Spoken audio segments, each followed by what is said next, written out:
Bien, vamos a conversar con el doctor William. ¿Es en Santo Domingo Este, en Gautier? No, eso está en San Pedro. Eso es de Manuel Estrella. Yo sé que sí, pero está en San Pedro.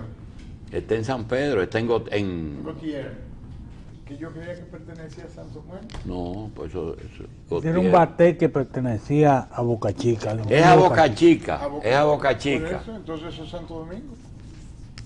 Yo creo que sí, Claro. No pero está puedo. más cerca de San Pedro. Bueno, Guayacán es San Pedro. Eso es Santo Domingo Este. Santo Domingo Este. Ah, pero mira qué interesante. A menos Vamos, que. vamos a aclarar, porque yo veo las autoridades de Boca Chica allá siempre. Claro.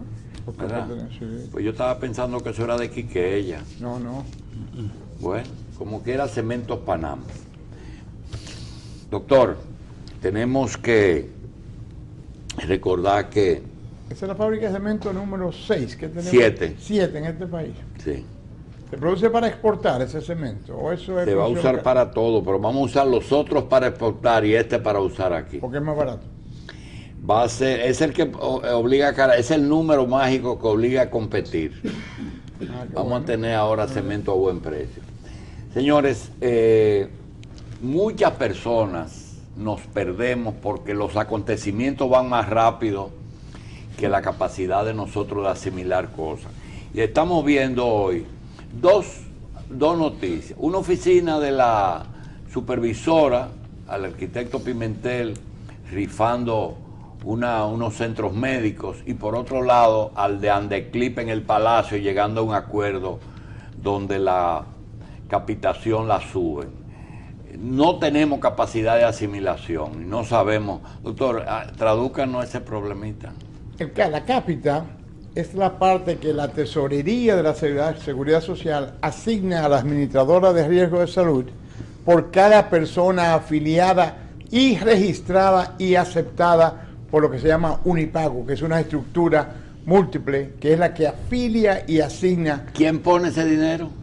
Bueno, eso tendrá que salir del aporte del trabajador y del empresario. De los empresario. dos. De ese 10%, las ARS pedían un aumento de un 14% y apenas se le atribuyó un 6%, que son 48 pesos. De 878 lo lleva, de 700 y pico a 800. a 826. 836. Un alivio, también le sumaron $1.50 para el tratamiento de los accidentes vehiculares en aquellas personas que están registradas en la Seguridad Social y van de su casa a su trabajo, o del trabajo a la casa, o en el periplo que incluye sus trabajos. ¿Lo incluyeron en accidentes de trabajo eso? Eso es accidente de trabajo, eso son riesgos laborales, sí.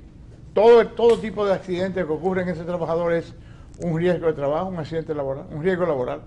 Y eso que antes pagaban 6 pesos por cada persona afiliado, no por los dependientes, por los afiliados, ahora lo llevan a 7 pesos con 50 centavos.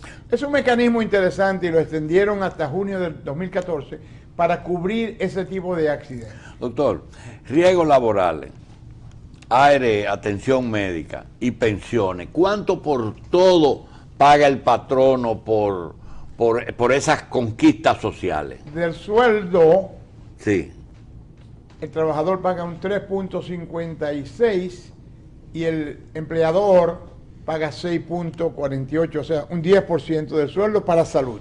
Y la misma combinación para pensiones. Además, 1% de los salarios totales de cada empresa se paga al Instituto de Seguros Sociales, a la ARL, para cubrir accidentes de trabajo o enfermedades profesionales o riesgos laborales. Es decir, entre ARL, ARS y AFP, 21%. todos pagan un 21%. 21%. Es decir, alguien lo paga, o patrón, o que sea, pero hay un 21%. Lo único que paga el empleador solo es la administración de riesgo laboral. 21%. Es decir, que si el monto de salarios privados y públicos se logre que cotice, el 21% es seguridad social. Si así fuera, habría felicidad total. Pero no es así. Lo que pasa es que la mayoría de las empresas o no se registran, o no pagan, o registran una nómina que no es la verdadera, o sencillamente no pagan. Y el Estado cumple. A medias. ¿Quién cumple más, la empresa privada o el Estado? Son copias, fotocopias uno del otro. Desde que el empleador privado vio que el gobierno estaba buscando condonación de deuda para librarse de ese compromiso, hizo lo mismo la empresa privada. Y ahí es que está el kit del fracaso del sistema en cuanto a los pagos. En cuanto a los servicios... ¿Puede colapsar el sistema con esa situación, Es con un ese sistema que escenario? está basado en la disponibilidad económica y así lo reza la ley. La ley dice que está basado en la disponibilidad económica. El día que no haya dinero o que la gente deje de pagar o que no haya empleos, hoy dice que 700,000 jóvenes no tienen ni trabajo ni escuela. ¿Quién paga entonces? Doctor, Puede colapsar. el sistema estuvo y está en transición, es decir, todavía faltan algunas cosas, pero ¿cuáles de esos tres, es decir, los riesgos laborales, la ARS y la AFP, cuáles tienen dinero, pero el hecho de que tengan dinero en caja no quiere decir que a largo plazo van a poder solventar sus compromisos? Tú dices, bueno, tienen 150 millones, ¿cuántos? 150,000 millones. Pensiones tienen más de 200,000 millones. Muy bien, ahora, ¿cuántas pensiones pendientes va a tener en 10 años? Los estudios actuariales, y eso es una situación que se está dando aquí ahora, donde se están formando nuevos actuarios, que tienen que hacer los estudios a proyectarlo a 40, 50, Sí. 60 años. Sí. ¿Qué representa esa pensión dentro de 60 años? Porque el que se pensionó con salario de hace 10 años no vive con eso. Esa señora ganaba 6,000 pesos y creía que tenía sueldo, y hoy le dan 6,500, 7,000, no puede ir ni siquiera al supermercado. Pero no le pueden subir el sueldo, la pensión. Se puede indexar, pero la indexación nunca va a llegar. Pero se puede comer el fondo, la indexación. Se lo come también. Y Se lo come la indexación. Se lo come todo. Los impuestos también. Porque en países más avanzados se lo ha comido, doctor. Lo que quiere decir eso es que no superamos la etapa anterior. Bueno, Sí. los No la gobiernos superamos, que entraron en la seguridad social inmediatamente después de la guerra y que tuvieron ese plenilunio por 40 años, se enriquecieron su seguridad social y daban los servicios que daba Suiza, Francia, España, Italia, México, Chile, Argentina. Los que nacimos dentro de la crisis, porque realmente el grave problema de la seguridad social dominicana es que nace en el 2001 y todavía en el 2013 no hay caducidad. Tú no dices, ¿cuándo es que esto ya va a madurar? ¿Cuándo es que va a entrar todo el que quiere entrar y todo el que puede entrar? Todavía no entran. Hay 2 millones, 3 millones de personas que levantan la mano y quieren entrar y no pueden. Doctor, quítese un poquito el consultorio de la cabeza, los 50 No, yo años. me quité el jacket. No, es muy difícil porque la vida No, entera es un déjeme, hábito, yo lo doctor, dejo. pero óigame una cosa. ¿Existe en el mundo alguna nación que le ha dicho a sus ciudadanos, mire, ustedes van a pagar un solo impuesto, pero dentro de ese impuesto yo le voy a dar el que todo ciudadano de Finlandia, de Noruega, de Australia, Sí. no importa que se vaya a sacar una uña o se vaya a sacar un corazón para ponerle uno sintético, tiene derecho a ir a un centro médico y eso va por el Estado, nada que ni que el patrono ni el... Ustedes lo que van a pagar un impuesto. Esos mismos países que tú acabas de mencionar, los Países Bajos, cobran un 60% de los ingresos de cada persona, pero se lo cubren todo Le hasta dan la todo. muerte, hasta la muerte misma. Y esa es la gran inversión. Educación. Todo cubierto. El tipo a veces se suicida porque no tiene nada que hacer, ¿Qué hacer? ni nada que de qué Se preocuparse. frustra Pero paga 60% de todo lo que le de entra. todo lo que le entra. Y nosotros aquí no nos ponemos a calcular cuánto realmente que pagamos. Y ese sistema de seguridad social lo hay en muchos países. No, los Países Bajos los tienen y creo que Australia aspira a eso, no ha logrado eso todavía. Y cuesta mucho, doctor. Bueno, cuesta 60, eso. ¿verdad? El gran sacrificio de lo que tú ganas, el 60. Entonces, el mundo entró en crisis ya hace varios años y la crisis se refleja sobre todo en pérdida de empleos. Y los mayores que siguen con empleo están siendo pensionados. Entonces hay una brecha enorme. Doctor, y de es que una nadie especie de... produce. Se corre el riesgo, por eso le dije quítese el flu de médico. Se corre el riesgo de que se le diga socialista a un gobierno que diga, mira, educación, salud y energía van por cuenta mía. Ahora, yo te voy a quitar a ti el 50 o te voy a dejar solamente para comer. Ya el epíteto socialista ni asusta, ni espanta, ni escandaliza a nadie. Porque ya fuimos y vinimos. Pero ¿verdad? vamos a socializarlo todo también. Socialízame los supermercados. ¿Verdad? Si tú me vas a meter la mano en los bolsillos por 60%, socialízame aduanas, supermercados, salud, educación. Es que el negocio es una daga atravesada en la garganta de los países. Así mismo. Negocio. Son negocios. Todo es negocio. Señor. Punto. Y no hay nada nuevo sobre la faz de la tierra que no sea negocio, transacciones. Doctor, y comercio. la salud es más, porque hay algunos que buscan un punto medio. ¿La salud es más negocio o más social ahora mismo? Bueno, la salud per se debe ser servicio, total servicio. Ahora, ¿quiénes ejecutan eso? Como educación. Educación es servicio. Ahora, cuando tú quieres comercializarlo, es cuando se arma el tollo que tenemos ahora. Ya tenemos en salud, vimos a las enfermeras, a los tecnólogos médicos, a la burocracia administrativa de las clínicas y hospitales, a los dueños de clínicas y hospitales y a los que tienen dinero en las administraciones de riesgo de salud. Finalmente, Las doctor. administradoras reportan pérdida por 132 millones de pesos este año 2012. Doctor, usted y yo sabemos que ser funcionario de un departamento importante no implica que usted va a aplicar sus deseos, porque todo existe, todo es voluntad política del que manda en estos países. Pregunta, ¿en República Dominicana hay instalaciones médicas suficientes para atender 10 millones de personas? Instalaciones médicas bien administradas, sí. Ahora, en capacidad funcional y en abastecimiento, en calidad de servicio, no. No. El presidente hizo unas declaraciones que dijo que son posilgas. Entonces, si son posilgas, vamos a limpiar la posilga, vamos a adecuar su condicionamiento de trabajo y no vamos a construir 50 nuevos centros de atención primaria que dentro de 5 años serán 50 posilgas más, porque esa es la historia de nuestro país.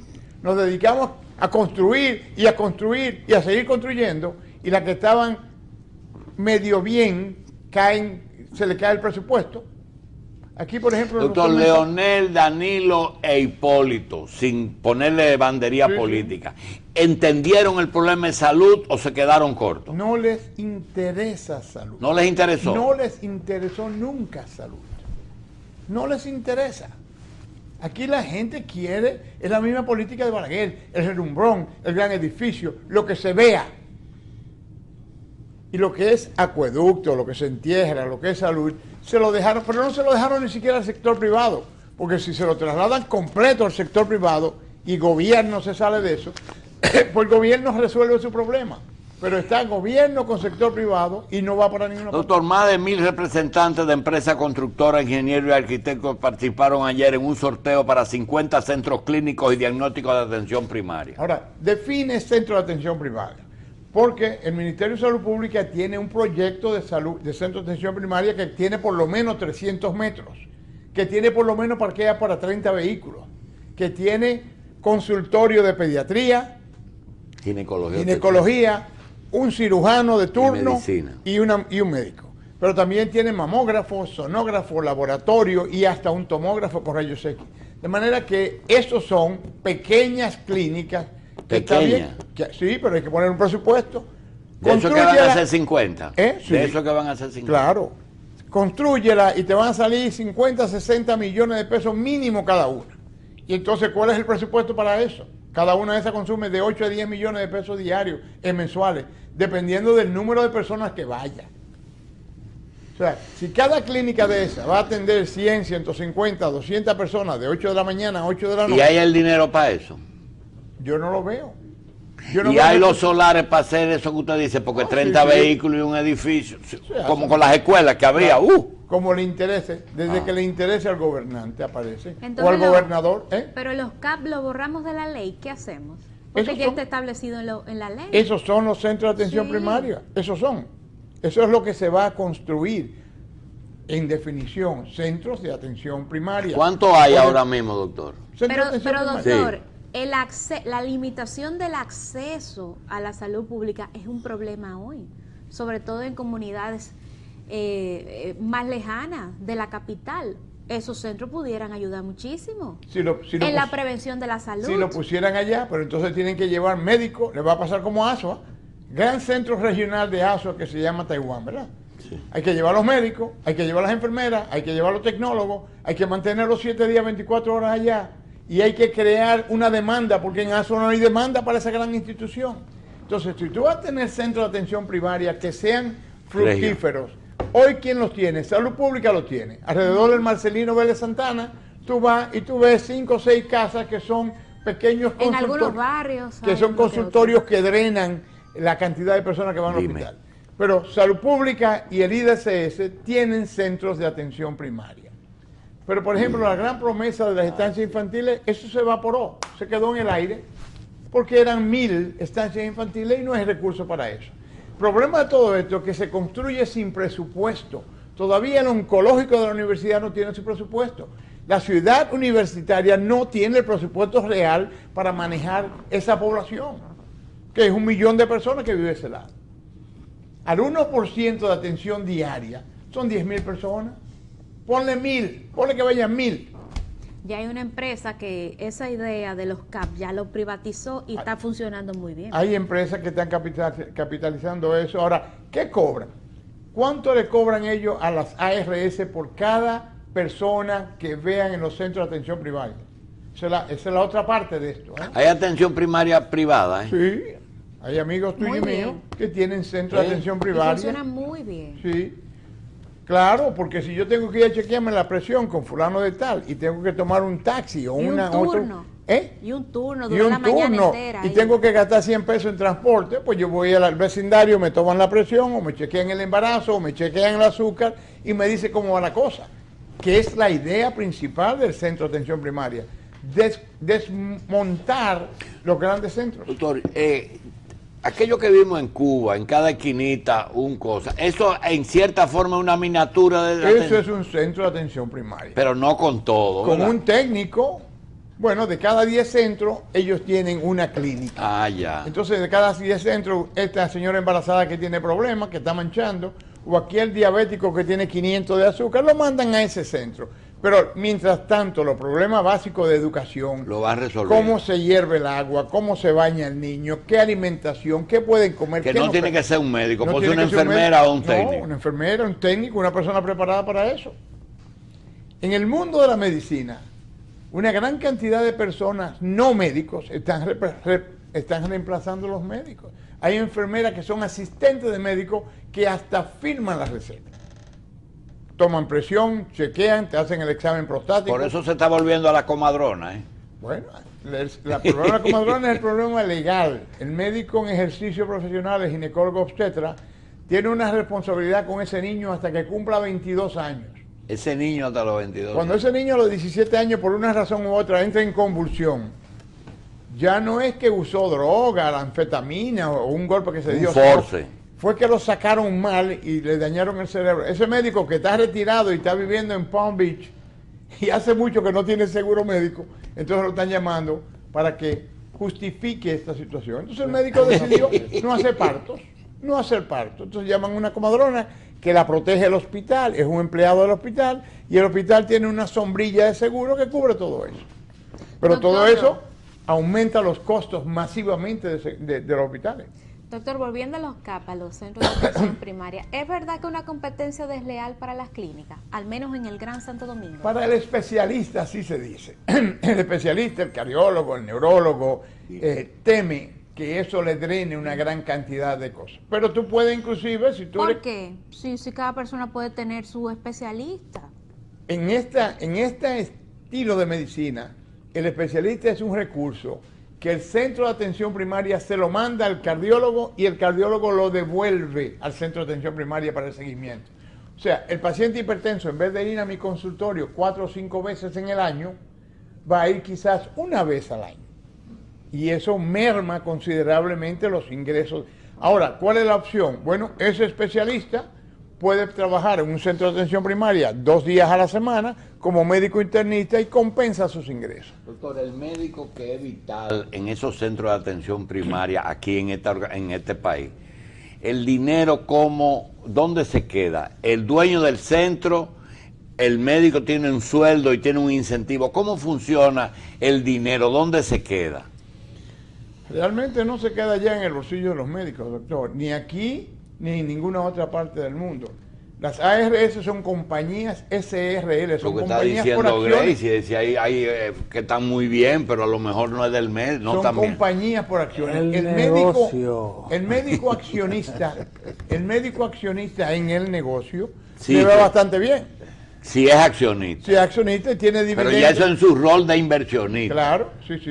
Y gana cuando gana la compañía y pierde cuando la compañía pierde. Imagínate. Ahora, el médico en el ejercicio tiene que ver hoy 20 pacientes diarios, pagándole 400, 500 pesos cada uno, en vez de ver 10 pacientes que le pagarían 2.500, 3.000 pesos. Doctor, y si nosotros, usted y yo alquilamos una casa en la esquina, 30 años atrás, y ponemos un sonógrafo, un laboratorio, y nos ponemos nosotros mismos a administrar y ser los dueños, ¿es un centro de atención primaria? Sí, si tú y yo nos sentamos ahí y buscamos enfermeras y técnicos, lo manejamos. Ahora, si tú contratas 5 médicos y 3 más para los sábados o 2 más para los domingos, entonces se va a crear una mini estructura que va a terminar en el Colegio Médico Dominicano. Y no se le puede dar un pedacito a los médicos. Se le puede dar, Se le claro, da. si son accionistas, sí, pero volvemos al negocio otra vez. Desde que tú me hagas accionista, tienes que reportarme No, pero un ganancias o porcentaje, pérdidas. doctor. ¿Eh? Un porcentaje de cada consulta que la pero ARS así me es que pague. están los centros de atención primaria privadas. Así Es con debe un porcentaje trabajar. Sí. que están con los médicos. No, están cobrándole 200 pesos por cada persona que vean cada mes a los centros, a la ARS, o hacen un contrato que dice, de todos tus afiliados, 30.000, yo quiero 100 pesos mensuales. Pero tienen unos contratos muy buenos con entidades bancarias y esos bancos mandan a sus empleados a ese centro de atención primaria. Ahí es que está el grueso Doctor, del... Obviamente, al lado de la clínica, oigan bien, al lado de la clínica Betance, pusieron un centro de atención primaria. Y en un multicentro ahí de la 27, en el que está 27 con López, pusieron un centro. Y eso era de una ARS y después tuvieron que desbaratar eso. ¿De qué yo le estoy hablando? las ARS por ley no pueden tener centro de atención primaria. No pueden. O son de las clínicas, o son de las clínicas, o son de empresas particulares Y independientes. eso no es que está hablando de Gracie, que el banco mandaba a una determinada porque tenía el banco lo interés puede ahí. hacer, ¿eh? No, hay ahora que hacen Por ese eso, tipo el de banco lo acuerdos puede hacer y la ley no lo con excluye. algunos Ahora, centros de atención primaria que mandan a sus empleados allí. si el banco tiene una ARS, como era el Banco Popular que tenía uno, La o el vendió. Banco Universal, por ejemplo, entonces ya esos no pueden hacerlo. Pero el que no tiene eso lo puede hacer perfectamente bien. Y todavía no hay unos cruces entre entidades bancarias con ARS. En papel, no. En papel Aunque no. todo Pero en el la mundo- realidad, no, sí. no, porque el Banco Popular vendió su ARS Universal Pero en la realidad sí. a un grupo de personas que son accionistas del Por Popular. eso es pero- el conflicto con los accidentes de tránsito. no, yo ¿Que no quién creo- tiene que cubrirlos?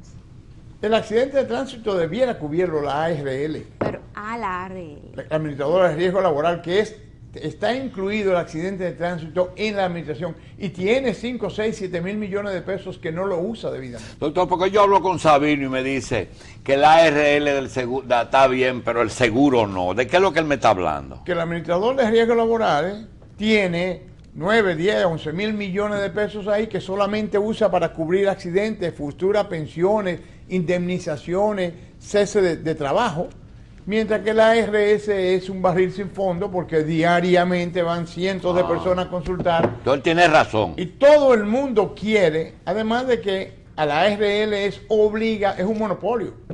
Es obligatorio que tú pagues el 1% de Y tu la nómina. ARS del seguro no. La ARS del seguro no. Eso se sabía que venía desde No el se pueden principio. transferir los fondos. No se puede, para nada. Doctor, ¿y no se puede entregarle la ARS del seguro a los médicos que trabajan en el seguro y hacer una empresa privada?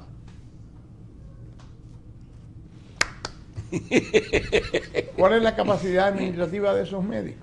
O la misma de los otros. ¿Y quién es que pone, quién es el capacitómetro, doctor? ¿Cuál es Mira, el capacitómetro? Una empresa de esa magnitud tiene que ser administrada y ya tenemos que quitarnos la careta. Las universidades preparan hombres y mujeres que son administradores de empresas, que solamente estudian. Doctor, esa gente se está llevando un 15% del pedazo. Bueno, doctor, qué bueno que lo hagan. Qué bueno. Pero no me pongan ahora los médicos también a administrar todo el fondo. No a ser dueño es que yo lo estoy poniendo. a ser dueño, porque el problema es que yo no sé si el seguro, ¿quién va a elegir la ARS del Seguro Social? Nadie. ¿Por qué no? En el mundo entero ha pasado lo mismo siempre. Todo el mundo se fue del Instituto de Seguros Sociales y al cabo de 5 años volvieron masivamente. Volvieron. En el mundo entero, en Europa también. Entonces, no hay por qué entrar en pánico. Ahora, usted dice en privado de broma. La ley usted dice un chiste de broma que es una gran realidad. Al médico no le alcanza el sueldo y le encanta un sobrecito. Ese sobrecito que le llega del 5% o de un laboratorio o un congreso o una cosa, no es que él es un corrupto, es que lo necesita, doctor. Al diabético también le gusta el postre, doctor. Sí. Seguro. Sí, por eso es diabético. Por eso es diabético. No, se pone un gin más de insulina. Sí. Por eso el diabético le gusta el postre. El mundo es así está constituido. Ahora, doctor, ¿por qué? ¿A qué aspira un médico cuando tú estudiaste medicina y yo también? ¿A qué aspirábamos nosotros? A ser empleado del Seguro Social y por patriotismo, ¿verdad? Y quizás en salud pública o en los militares. Y esas son las aspiraciones del médico de hoy todavía. Muy bien, pero hay otra cosa. ¿Por qué la gente te habla del Marcelino o te habla del Calventi bien y te habla mal del Darío? ¿Qué es lo que pasa ahí? Dos cosas, instituciones que son más o menos iguales. Son volúmenes diferentes. Marcelino atiende los Altos de Jaina, parte de San Cristóbal, Santo Domingo Oeste. Calventi. El Calventi más o menos lo mismo. Y tienen un volumen limitado. Además, son estructuras modernas. El Marcelino lo inauguramos el 6 de enero del 2003. Y el Calventi. Aunque Ney Arias Lora, el difunto, lo había inaugurado en julio del 2000. Bueno, pero hubo que rehacerlo completamente. El Calventi inclusive después, en el 7, en el 8, no sé cuánto. Sí, pero doctor, pero ese desequilibrio, esa desigualdad entre los presupuestos de los hospitales de la República y esos hospitales autogestionarios también ha creado distorsión en el sistema. Pero no es lo mismo tener aquí un accidente eso. aquí en la Máximo Gómez y que te lleven al Darío Contreras. Que la magnitud del traumatizado que va al Marcelino o que va al Doctor, Calventi. el problema es que tú ves que Salud Pública premia a veces un hospital por eficiencia, pero es que mandan el paciente para el Darío y se quedan ellos con una... Después que lo estabilizan, y la ley lo consigna así, después que tú lo estabilices, lo puedes trasladar. Enfermo, estabilizado ya, controlado sus otros elementos, entonces tú puedes trasladarlo al hospital que es especialista en eso, y eso es bueno. Pero la ley dice que tiene que estabilizarlo primero. Una pausa. Bien, señores, vamos a pedirle excusa a nuestra Milagros Primero, que va a estar con nosotros hoy, la reina de la política dominicana, y hacer un comentario que va acompañado de una explicación que nos pidieron que le pida al doctor Hanna hoy miércoles. Primero, la aspirina cardiológica de Ethical, 81 miligramos de aspirina de un laboratorio que elabora productos farmacéuticos, no fabrica, elabora, que no es lo mismo. Y un producto que es un estimulante sexual, que es el Vigosex. Doctor, nos piden que le preguntemos a usted si realmente antes de iniciar la toma de uno de estos dos productos, cada uno en su área, ¿verdad?, si debe de ser sometido a una consulta o si pueden iniciar sin ningún peligro la toma. Por ser varón, y que ya de por sí es un factor de riesgo, por llegar a los 40 o 45 años, un segundo factor de riesgo, el uso del ácido acetil salicílico. Recuérdate que aspirina es un nombre comercial. Sí, exclusivo 81 miligramos de ácido acetil. 81 miligramos de eso o 162. Porque 81 miligramos es en la prevención de la enfermedad coronaria. Sí, pero el temor que tienen, la pregunta era si paran. No importa. ¿Por qué lo va a parar? Bueno, porque no, quiere. Y si lo suspende tampoco hay porque cambio. Es una obsesión de que tiene que ser cada 24 horas una aspirinita. Bueno, eso depende de la persona que se obsesione con eso, pero tú sabes que no. Inclusive si usted y yo a veces tomamos 4 medicamentos y se nos olvida uno, no importa. Claro, pero si nos olvida la aspirinita nos preocupamos. No pasa nada con la aspirina tampoco. Bien. Tú puedes recuperar eso. El otro orden fue una señora que me paró y me dijo, mira, yo sí te agradezco lo del Vigosex, somos más felices en casa, pero yo temo que se me muera. Sí, porque el hombre está muy activo. Pero ahí el problema no está en el pregúntale al doctor medicamento. Hanna si se me puede morir en los brazos, que sería una forma feliz, pero desagradable para la dama. Es duro para la familia, o sea, presentarlo así. Claro, todo depende de quién, cuándo, cómo y dónde. Una persona sana, con buena salud. No, un hipertenso, por ejemplo. Hipertenso no importa porque inclusive ese medicamento salió al mercado o se experimentó para bajar la presión. Y de hecho bajaba un poco la presión, pero tenía otros efectos. Un diabético, doctor. Lo puede tomar perfectamente bien. Bien. Si lo importante para ese diabético es que controle su diabetes. Bien. Y para el fumador que deje de fumar, porque esas son las dos causas más frecuentes de disfunción eréctil. Entonces tú no haces nada con tomar pastillas para la disfunción si sigue fumando y sigue controlando mal tu diabetes. Volviendo al tema, que es el comentario, doctor, de lo que es autogestionable, como el Marcelino Vélez o el Darío Contreras Moscoso, que no son autogestionables. Nos pregunta un médico, nos dice, ¿por qué en esos que son autogestionables y que si llega un paciente con un seguro, una ARS, el hospital le cobra y no reparte esos honorarios a los médicos que son asalariados? Mira, ahí hay una dualidad y una dicotomía que ni el Consejo Nacional de la Seguridad Social ni el gobierno central han asumido con responsabilidad. Pasados 10 años desde que se instituyó la 8701, todos esos hospitales y esos empleados, médicos, enfermeras y demás, deben ser administrados por un grupo que haga eso un hospital autogestionable, todos. Pero si no lo han hecho, entonces tiene que haber una disposición gubernamental que dice el 30% de los ingresos de todos los hospitales tiene que ser repartido a partes iguales entre médicos, enfermeras, técnicos. Le va a tocar 10 pesos, pero le tocan 10 pesos. Bien. O sea, alguien tiene que... Mira, ayer se reunió el Consejo de la Seguridad Social, pero todavía el gobierno central está en limbo. No toma las medidas que tiene que... Se reúne con la gente de clínicas, pero eso es superficial. El problema es el gobierno central, ¿qué quiere hacer con la salud? ¿Hasta dónde está dispuesto a comprometerse con el sector? Justamente eso, doctor.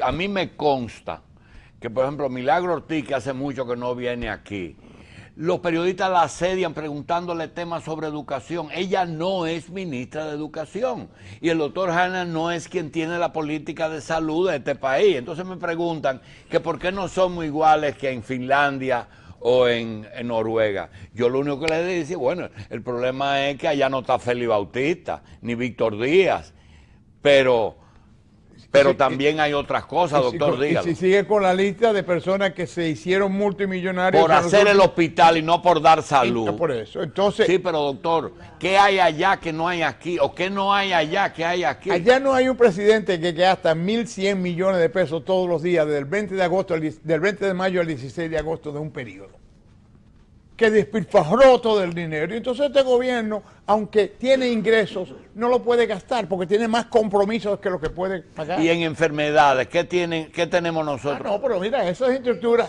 no tienen infecciones hídricas. Los niños no se infectan de agua contaminada, no les da diarrea. No tienen enfermedades de transmisión sexual. Están vacunados contra todo. No tienen dengue, no tienen malaria. Los accidentes de tránsito son contados, ¿eh? No tienen Haití al lado. No tienen motoconcho. No tienen taxi y gente manejando. Han hecho de la previsión, como en la misma cosa que tú has enumerado, William, han hecho de la prevención a la enfermedad la razón de ser del sistema. Y entonces comienza a ser barato, manejable, porque el sistema es el que se le entrega a un grupo de familia, a un médico que previene la enfermedad. Las unidades primarias de salud contribuyen a hacerlo financiable en todo el proceso. Sí, entonces, todos esos son criterios que están, que aquí realmente... ¿Cómo es, doña Milagro? Mira, la unidad primaria ayuda a que... el sistema de salud colapsó la salud pública. Entonces, lo que pasa con la seguridad social es que tiende a ser un sistema que salve la salud pública, agregándole nuevos factores. Entre ellos es la seguridad social en concepto general, que es un fenómeno tal que ha producido el ahorro mayor del país, que nunca habíamos tenido, está producido por la Ley de Seguridad Social. Pero en el campo de la salud había que comenzar por la unidad primaria. ¿Qué es la unidad primaria? La unidad primaria es pequeños centros de salud muy bien instalados, donde un médico tenía asignada 500 familias, 500 personas, y ese médico hacía de ese eje una atención de vacunación, de educación y de atención de pequeñas cosas de salud manejables por él. Pero él había que formar una red de lo que es el sistema total de salud. Entonces él, cuando hay un problema que no más puede manejar, lo transfiere al segundo nivel. Y al tercer nivel, ya cuando hay problemas de especialismo. ¿Qué sucede? Que aquí hemos comenzado por arriba y no hemos invertido. Hoy me da mucha alegría o cierta satisfacción que están organizando 50 centros de atención primaria. Pero son miles que se necesitan, Julito, son miles. Se ha crecido algo, pero son miles que se necesitan. Entonces la salud dominicana se organizó, el sistema de seguridad social, como un embudo invertido. En vez de hacerse al revés, se ha hecho invertido. Y eso de los médicos, los impuestos, entonces se pagaba ahí por per cápita. O sea, cada persona asegurada y su descendiente tenían un per cápita. Y ese per cápita había que cubrirlo el Estado o, en el caso de la contributiva, las empresas. Pero ¿qué pasa? Que el per cápita se deformó, porque el per cápita que dan el Estado a la SENASA es ínfimo. Entonces SENASA, con todo el reconocimiento que uno puede tener por la señora, por Tati Guzmán Marcelino, es insuficiente. Entonces las tres ARS, las tres grandes corporaciones de seguro del Estado, que son el SESMA crisis, que son SENASA crisis y es salud, ¿cómo se llama? Salud segura. Salud seguro, son tres crisis. Entonces las inversiones se cambiaron. Se hizo un déficit de 200 mil millones de pesos fiscal, pero no se fue a lo que era fundamental, el ser humano. Entonces se tocó un poco lo que debió enamorar a la gente. La gente debió haber sentido que le llegó la salud por obra y gracia del gobierno de turno, del que fuera, porque en eso hay una voluntad política que hay que reconocerla. Pero en realidad el sistema de salud dominicano está tergiversado, como dice William, si no hay una decisión, una revisión de lo que se hace en sentido general. Doctora, el doctor Hanna en la última parte de la exposición dice que hubo un gobierno que gastó 1.000 millones durante 90 días. Diario.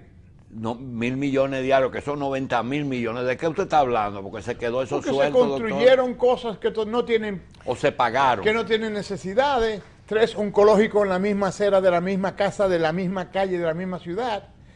No se le puso presupuesto a las instituciones, no se pueden inaugurar todavía un año más tarde. Se inauguran y no se abren. Se hicieron, Julito, grandes inversiones en hospitales. Por ejemplo, en Villamella se hizo... Pero no es que no fuera necesario en un proceso.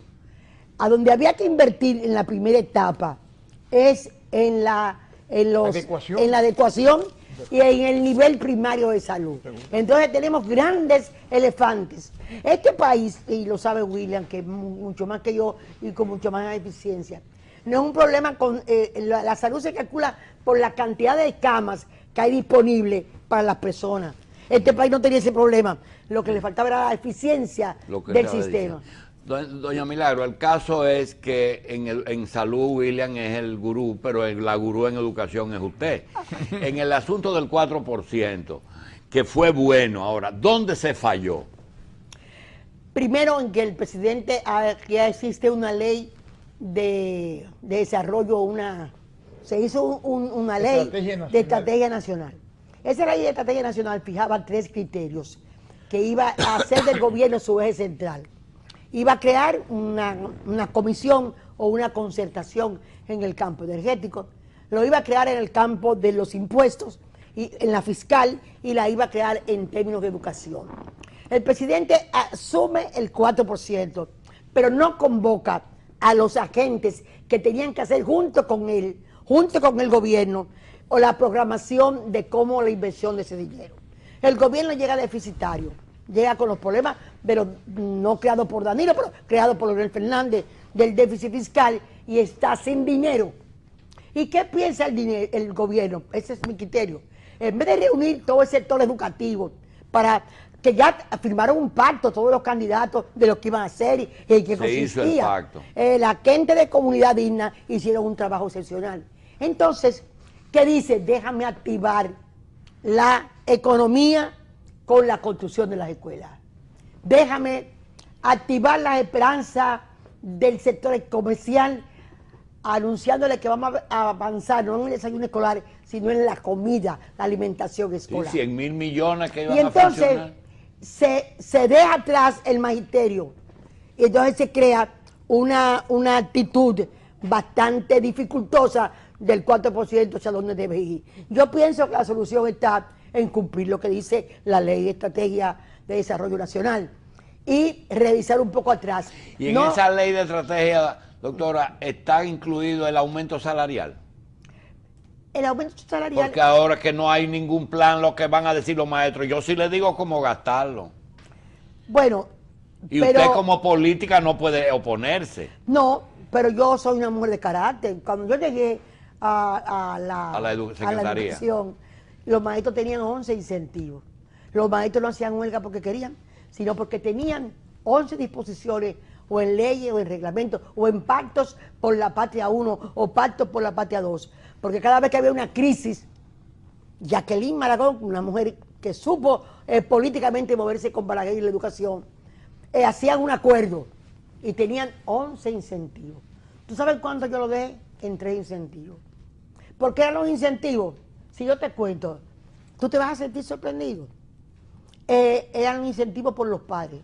Pero nunca hubo una notificación de que un padre se murió o que un padre... Si yo hubiera sabido eso, hubiera sido maestra, inscribo a papá y a mamá y todavía estuvieran vivos. Otro incentivo era por los hijos. Eran todos enanos. Ninguno cumplió 18 años nunca. ¿Y usted bajó esos incentivos? A tres. Que eran el tiempo en servicio, que hay que reconocerlo. La titulación para incentivar la preparación de los maestros. Y uno que iba a ser el fundamental de la reforma educativa, que es el desempeño. A lo primero que hay que hacerle de vez en cuando su prueba nacional es a los maestros. Y con respeto, el que no dé la medida, mandarlo a una universidad durante un año pagado por educación. Y cuando vuelva, si vuelve bien, se quedaba. Y si no, con todas las elegancias, con todos los derechos pagos, había que decirle adiós. Así que yo creo, volviendo al tema de educación... En las pruebas nacionales, solamente el 41%.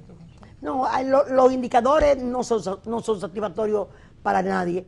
Hubo un plan también nacional, un plan a que nos adherimos, Jointain, Educación para Todos, que era la apertura y la ampliación, la cobertura de la básica.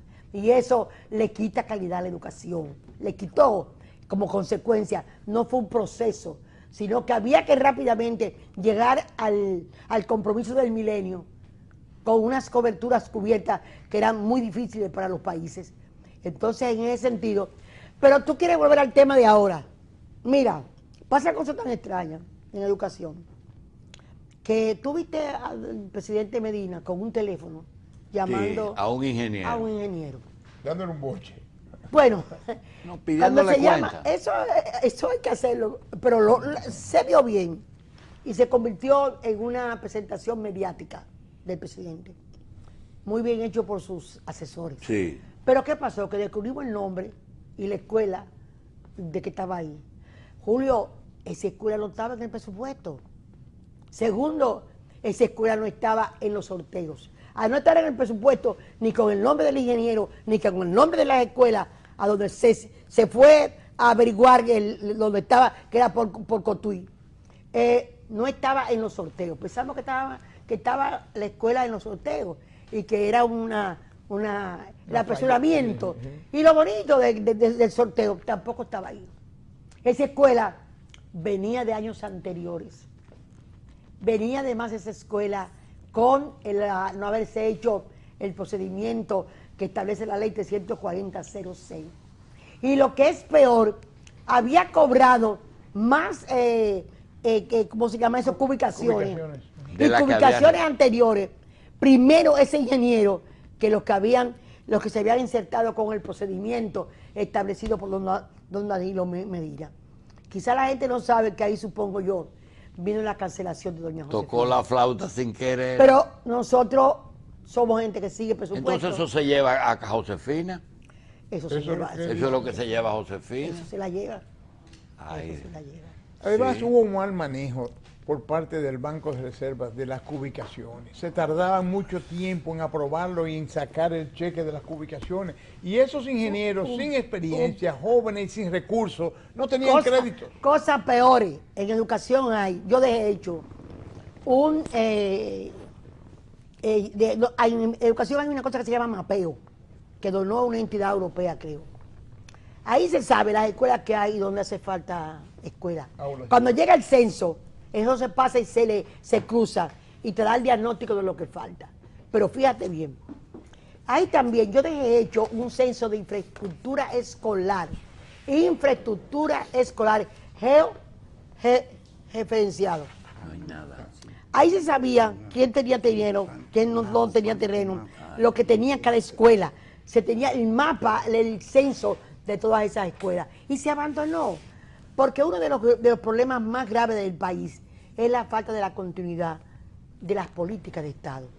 Un censo georreferenciado de infraestructura escolar que hicimos nosotros hubiera ayudado mucho a darle seguimiento y a saber dónde había que construir, dónde hay terreno, dónde está alquilado, dónde se está ocupando un terreno ajeno. Porque donde tú estás ocupando un terreno ajeno, tú no puedes buscar dinero ni del BID, ni del Banco Mundial, ni de ninguna entidad. Hasta que no legalice el procedimiento. Hasta que no legalice el procedimiento. O sea, Bien, son- vamos a hacer una pausa con la doctora Milagro qué bueno. Ortiz Bosch y regresamos. Señora, nosotros no somos los únicos que nos da ansiedad la mecánica, la dinámica de la revista. La revista produce muchísimas ansiedades porque no sigue los patronos tradicionales de una buena televisión. Pero nosotros tenemos una verdadera, un verdadero programa que es... ¿cómo se llama? Cuando tú tienes relaciones con el público y el público con Interactivo. interactivo. Este es un interactivo. Entonces resulta que en la pausa nos llaman médicos, nos llaman políticos, nos llaman y nos dicen algo. Cuando hablamos ahorita de la diferencia entre un país nórdico y un país como el nuestro, el por qué allá funcionan las cosas, y nosotros dijimos, doctor, no es posible que un gobierno le diga a un pueblo, ustedes tienen salud, educación y energía. Dice, sí, si te quito el 60% De tus ingresos. de tus ingresos, y yo te doy todo eso. Entonces, y yo añadí, y y elimina no hay la Félix Bautista, y no hay elimina Victoria, la pero ahora corrupción. me llaman y me dicen, mira, pero tu amigo Manuel Estrella es del grupo. No, lo que pasa es que en este asunto es como en los hormigueros, y en los apiarios, que hay abejas reinas y hay obreras. Y este señor es necesario para todos los gobiernos, porque es el que hace el trabajo que contrata. Ustedes no han visto a Félix Bautista en una obra. Doctor, el empresario es parte Pero el importante. empresario se necesita para que busque el cemento, el agregado, el acero, y a él lo necesitan todos los gobiernos. Que Ese crea es uno. los empleos. que ¿Verdad? paga los Ese es impuestos no es también. Félix y Víctor. Víctor se habla con Odebrecht y se habla con el otro y solucionan por otro lado. En otro tema es el de, ay, pero qué bien Milagros con educación y William Hanna con salud. Pero que me marca la diferencia entre el PRD y PLD en educación. Entonces me escucharon y Milagro en eso es una estrella. Ella sabe marcar las diferencias y se las va a decir ahora mismo, después que les recordemos que llegó Frescos del Horno. Yo quería hacer un time out. Pero déjame decirte que Fresco del Horno tiene pan de Integral. ajo. Hoy, Ajá. ustedes los árabes que les gusta el ajo. Hay el time out. No, que nosotros invitamos a la doctora Milagro Ortiz Bosch porque hoy, julio 31 de julio, y mañana día 1 son 2 días importantísimos y muy interesantes en el Partido Revolucionario Dominicano, porque hay una convocatoria para un Comité Ejecutivo Nacional mañana en la madrugada. Y nosotros queríamos saber de Milagro Ortiz Bosch, que se las sabe todas y una más, cómo vamos a reaccionar los que son PRDistas, los que están en el Comité Ejecutivo, los que son militantes, los que son simpatizantes y que quieren una solución a este difícil problema del partido.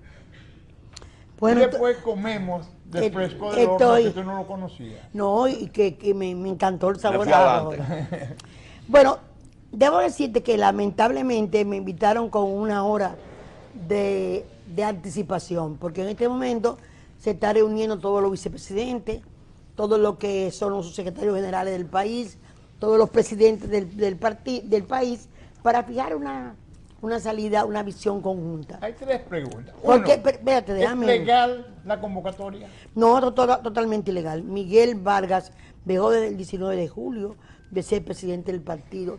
Primero. 2. Milagro Bosch va a esa convocatoria, ¿legaliza esa acción? Déjame decirte eso después que vaya a la reunión de los compañeros, porque si hay un problema grande en la sociedad dominicana, es la falta de funcionamiento en equipo de las instituciones. Que los partidos políticos crean ese problema y lo traspasan a la sociedad. Mucha de la falta de cumplimiento de las leyes y las normas se originan en los partidos políticos que no cumplen con su reglamento y sus normas. Te voy a contestar eso después que vaya a la reunión y me digan que han resuelto. Pero para nosotros desde ayer es muy claro que Miguel Vargas dejó de ser presidente del partido desde el día 19 de julio y que él no tiene calidad para convocar el comité ejecutivo, o no tenía, nadie tiene, para esté o no en la presidencia del partido, para convocar el comité ejecutivo, si no convoca primero la comisión política. Segundo, que el padrón que él ha publicado como base para la convención es el padrón de la disputa, cuya copia acaba de entregar la Junta Central Electoral al PRD, que tiene todos los defectos que habíamos dicho: la exclusión de 600 personas y la inclusión de 300 personas. Y un grupo de compañeros, ya más de 300, están solicitando al Tribunal Superior Electoral o a la Junta Central Electoral que les certifiquen su condición y su calidad de dirigentes del Comité Ejecutivo Nacional. Y eso pone el instrumento de convocatoria bajo cuestionamiento total.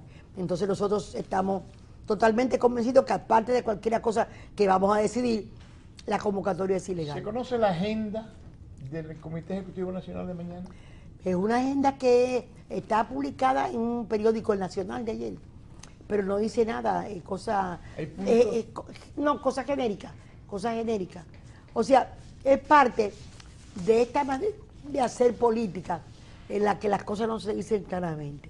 Se escriben cosas para ver las dualidades y cómo hacerlas, pero no importa lo que diga, pero ya Miguel Vargas no es el presidente del PRD. Y no tiene facultad para convocar eso. Machi, dime. Entonces, no hay que discutir nada. Él no tiene calidad para convocar el comité. No la tiene. Tenemos la certificación de la Junta Central Electoral que dice hasta qué momento él fue presidente. Pues está resuelto el problema de parte de ustedes.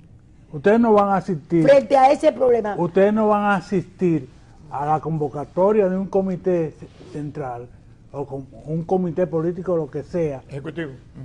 Porque ustedes no consecuencia, aprueban como legal. La consecuencia lógica es lo que tú estás diciendo. Pero lo queremos decir lo que sea, todos juntos. Porque una cosa importante es ver la cara, los valores que estamos defendiendo. Por ejemplo, yo tomo otra mujer que es Yanilda Vázquez, una mujer joven que hay una carrera política respetable, interesante. Ella y yo estamos juntas trabajando de este lado. ¿De dónde venimos? Las dos. Yanilda viene de ser la que peleó el señor Vargas para que fuera secretaria de organización. Sí. La peleó con toda la fuerza. Contra Tony Peña. Pero yo me siento y Yanilda está al lado mío. Yo Yo voté por Miguel Vargas. En la convención. En la convención. Pero yo dirigí la convención. Y yo sé quién ganó la convención. Y cómo la ganó. Entonces, Yanilda sabe, porque dirigió la campaña en Puerto Plata, lo que significó para ella de dolor cuando le manifestaron de parte de don Miguel que había que bajarle 3 puntos al PRD en Puerto Plata. Y que él se lo pedía de favor que lo hiciera. Entonces, Yanilda y yo estamos juntas por una cosa muy, muy hermosa. Venimos por rutas diferentes. Y la realidad es que estamos ahí defendiendo la democracia. Porque desde el punto de vista nuestro, no se está jugando una cosa con el PRD, sino con la democracia.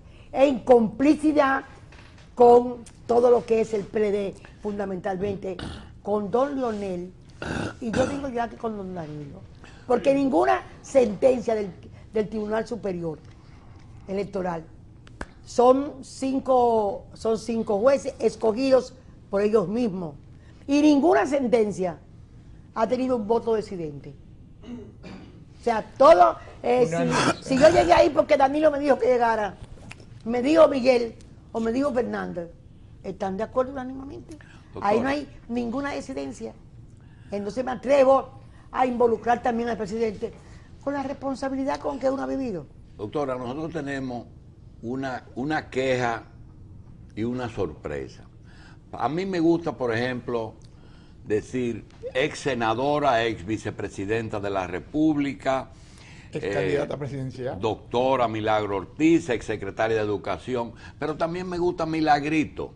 Sí. ¿Por qué Milagrito? Porque nosotros, sin estar en la misma organización política, hemos transitado una generación en la que nosotros íbamos a la Polvorín, ¿y dónde está Milagrito? Y llegó Juan Bo, sí, ella fue. Desde el 1961, Orsini, Bosch, etcétera, nosotros hemos transitado dentro de la misma ciudad, hemos sido testigos, y muchos han sido protagonistas, como el caso tuyo, nosotros hemos sido testigos, de que yo me quejo de que en este momento en que ese prestigio, esa experiencia, el haber nadado en esas aguas turbulentas del PLD, del PRD primero y luego de estas tonterías de ahora, que son tonterías al lado de aquello que se vivió. Y del antitrujillismo. Porque ahí se vivió Bosch, Buenaventura Sánchez Félix, el vicepresidente González Tamayo, el problema de Silfa, Nicolás Silfa. La fuerza es pero entonces lograr sobrepasar, entrar al PLD, salir del PLD, no pelear con el tío, teniendo diferencias profundas. ¿Cómo es posible que hoy, que Milagros pueda ser una magnífica árbitro para impedir que un partido se convierta en partido único y entrar en unas cosas como que Miguel terminó y se va? Él lo sabe, doctora, él lo tiene que saber, porque una fotografía simple te dice dónde está el PRD. Pero también, por otro lado, yo tengo una percepción que si hay una convención real y efectiva en que Hipólito se decida a ir por la candidatura, gana Hipólito Mejía. Pero si hay unas elecciones generales para desplazar a Leonel Fernández, posiblemente no gane. Entonces yo me pregunto, ¿por qué usted no cambia de rol y asume un papel de árbitro en vez de decir lo de mañana es una barbaridad, que inclusive propicia dos cosas: un desorden y seguir el PLD en el poder? ¿Ya fuiste árbitro? Primero te quiero agradecer muchísimo. Lo de Milagrito. Lo de Milagrito, porque está muy vinculado a mi corazón. Sí. Y mis nietos, mi nieto más pequeño, me dice Milagrito, porque un día entrando al colegio, alguien me dijo, hola Milagrito, y él encontró que eso era fascinante. Mira, yo fui árbitro en una convención que ganó transparentemente Hipólito Mejía.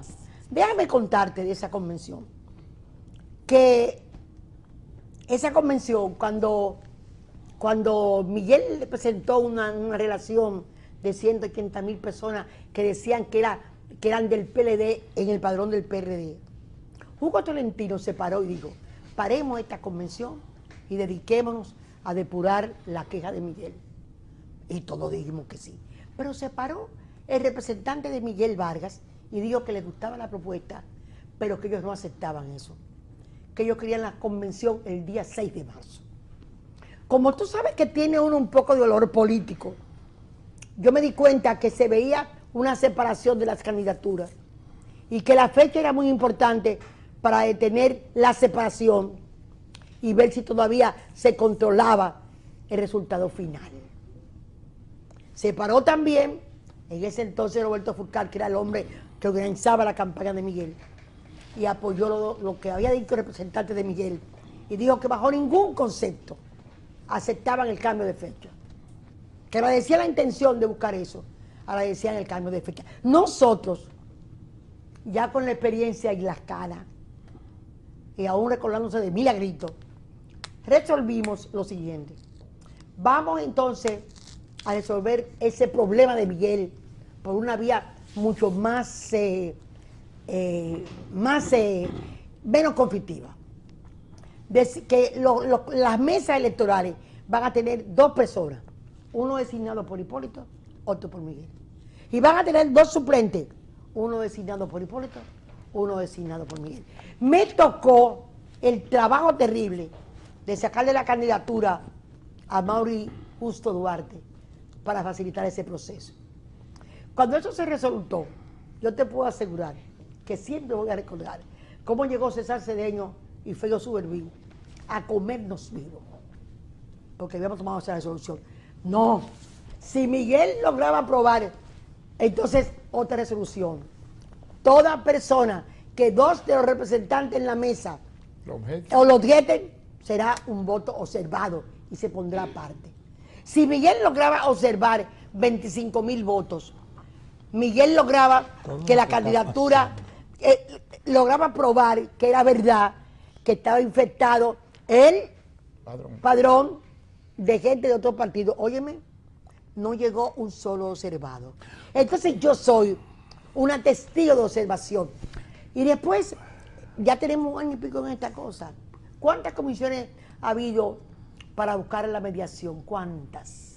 Sí, pero doctora. ¿Cuántas ha habido? Doctora, ahora, y van a fracasar, pero yo lo que quiero decirle es que yo no me quiero desviar, doctora Milagro Ortiz. Óigame, le voy a dejar para que termine, pero ¿sabe cuál es mi queja? ¿Cuál? Usted por sí sola, solo Milagro Ortiz, no ha validado sus acciones ni su accionar. Óigame, si usted convoca a las mujeres del PRD, hoy, búsqueme una dominicana, óigame, una dominicana de los últimos 50 años que tengan el prestigio que usted tiene, sin embargo usted no lo está valorando. ¿O usted cree que Margarita Cedeño, que es lo que es por una presión del moquitero y que todo el mundo lo sabe, está como a 1000 kilómetros suyos? Sin embargo, yo estaba esperando que Milagro sea la persona que diga, no, aquí se va a hacer esto. No he buscado una mediación ni andar corriendo detrás de Hipólito Mejía. Mira, doctora, eso no es, y perdóneme. No, yo te agradezco mucho. Porque usted tiene suficiente, inclusive a pesar de haber roto con el líder, que pudo haberse quedado ahí en el PLD y ser hoy una figura importantísima. Usted se fue para su partido y no se equivocó, y ahí fue primera en todo lo que se metió, en todo. Doctora, asume el liderato que usted tiene y arregle ese partido. Hay una cosa que tú tienes que ver en mí. Primero, este no es un problema de los PRDistas. Este es un problema del control de los poderes del Estado. Esto depende más a quien tú le deberías y le deberíamos pedir la cordura, no la mediación, es a Leonel Fernández. Esto es un partido poseído, como fue poseído el Partido Reformista, por una fuerza, por un sentido del control del poder, donde yo no tengo influencia. Óyeme, de la justicia que yo contribuí a realizar, no queda ni la sombra. Debo decirte una cosa, mírame a mí, aquí arrinconada, sentada con un amigo de infancia. ¿Usted claudicó? Vecino, no, yo no claudiqué. ¿Usted claudicó? Yo estoy trabajando por la democracia y trabajando porque se respeten las normas jurídicas. Claudicó,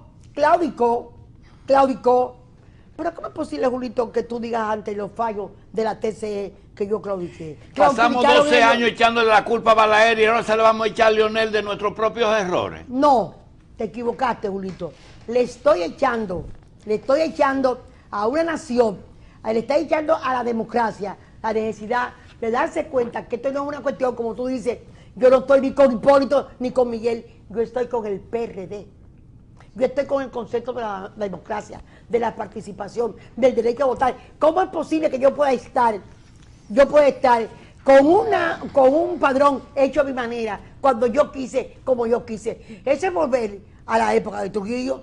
¿Cómo puede ser que yo esté sabiendo que una convención no obliga al que gana y al que pierde a cosas fundamentales?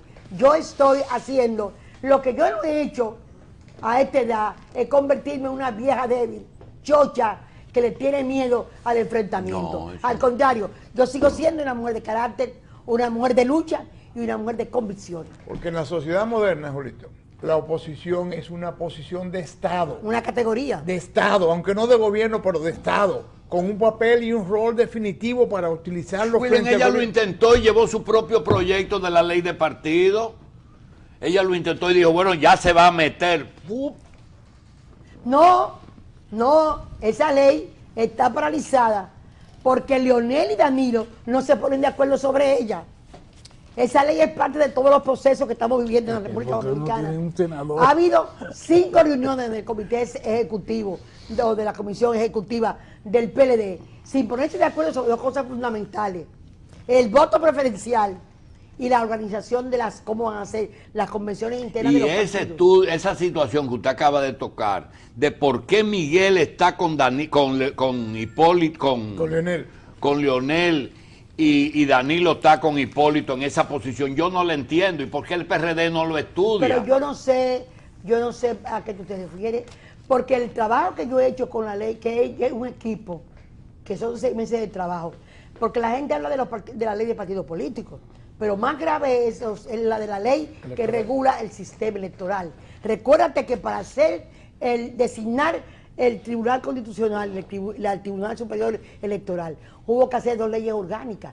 Y sin embargo, la ley electoral, la Constitución que la partió en 2, porque le cambió las funciones, le cambió la composición, le cambió la naturaleza. Nunca hemos hecho esa ley. Esa es la ley que evitaría los déficits fiscales. Seguro, cada 4 años. La que usted llevó.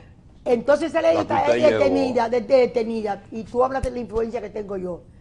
Y esa influencia se la tragan los que hacen política por corrupción, por intereses personales, y los que no ven más allá de sus narices. Lo que pasa es que yo no quisiera que usted caiga ahora en que no tenemos un senador, que el pacto de las corbatas azules. Ese no es el problema.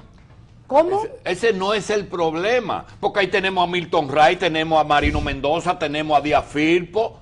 No lo tenemos nosotros. No, lo tiene Miguel. Pero ciertamente. Lo tiene Leonel. Lo tiene Leonel. Lo tiene Julio. Los puso Julio, la control del poder que hay en este país, la unificación de poderes, es un hecho que no se puede esconder, que no se puede bajo ningún concepto ignorar.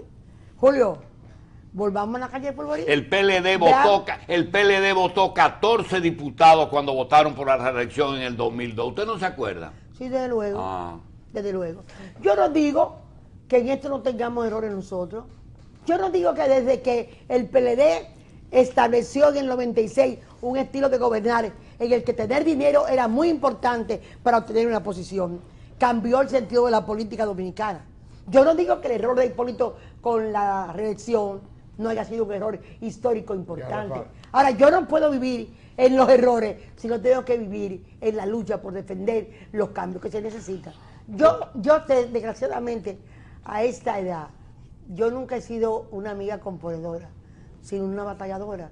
Déjame morirme como soy. Doctora, yo no he querido cambiarla y le pido excusa porque quizás asume una posición que le estoy exigiendo algo que usted ya no está dispuesta a dar.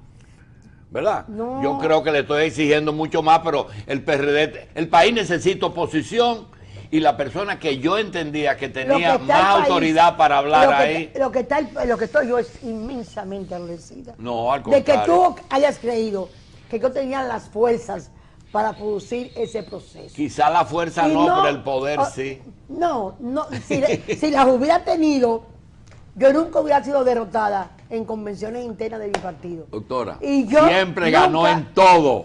Sí, pero En siempre todo. te quiero agradecer muchísimo que Bien. tú creas que el problema que tenemos los dominicanos tiene una solución en esta mujercita de ojos verdes, ya con las canas Bueno, blancas. esa misma. Y te Que quiero agradecer muchísimo que no me acompañen en esa lucha, porque de verdad se necesitan muchos hombres para ayudar a las mujeres Sí. a resolver los problemas del país. Doctora, gracias. Doctor, gracias. Gracias. Nos vemos esta tarde y mañana a las 5 de la mañana.